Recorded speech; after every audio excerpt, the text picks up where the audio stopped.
To change the color of clothes in Photoshop, first select your layer and then the lasso tool. Change the feather to around 1 pixel. Now select the part of the cloth you want to change.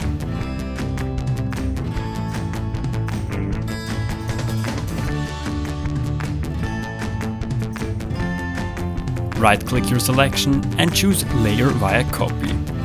You can also work with layer masks here. Now go to Image, then Adjustments and click on Hue and Saturation. With Hue you can change the color of the cloth.